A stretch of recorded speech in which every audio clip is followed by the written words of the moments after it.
I don't know if it is applicable to Dana Gabriel with this topic, either a like or a dislike. I think this will be a challenging one. Love sa uyab over love of the career you wanted. A like or a dislike? Love sa uyab versus Yes. career. Versus career, like na siguro. Oh! I love sa uyab. Hindi kasi baka Okay, kaya ka okay. buhayin ng boyfriend mo. Sige. Ala. Kaya niya ako buhayin. Gago. Middle na lang. Okay.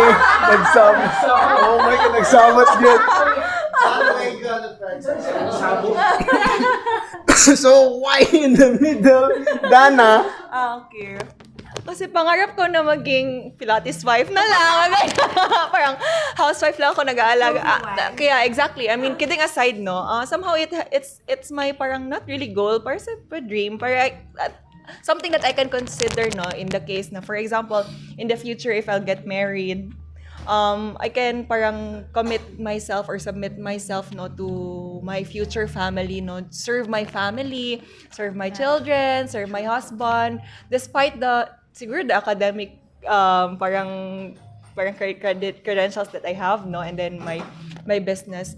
Maybe I can somehow sacrifice all of that for the sake of my family, no, for the betterment of my family.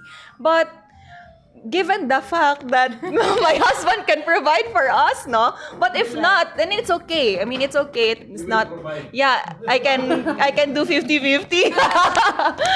Bitaw, tinood, bitaw, di ba? For example, if dili niya kaya ma-provide, then of course, I cannot give up my career, no? I can still work hard, no, for the family, for it to work and for us to survive. So that's why it's in the middle. Okay. Katriana?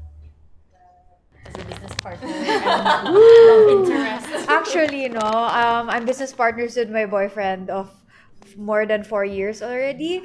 But ever since before we met, I've always been so entrepreneurial na. And so, I just know that kaya ko siyang i-balance. Like, there's nothing wrong with loving someone, being in a relationship, and at the same time working on your business or working on your career. It's really all about priorities and how you manage your time. And I'm such a type A person rin eh. So parang, I feel like, yeah, I can't just sit down and do nothing. Diba? Anong gagawin ko? Mahalin lang siya my whole day? Natitingnan ko lang ba siya? Diba? Parang, what am I gonna do? So yeah, that's my thing. Rebecca? Sige, ako naman, for the past year, may experience kaming dalawa that really defined our relationship. They both know that, and you'll get to know that soon. But I think love sa uyab over career, you have to prioritize yourself then at the same time. Pero kung kaya jud ko niya buhion, di ba? kanang no holds barred na pagbuhi kanang ugma palitan ko og Land Cruiser pero di ba?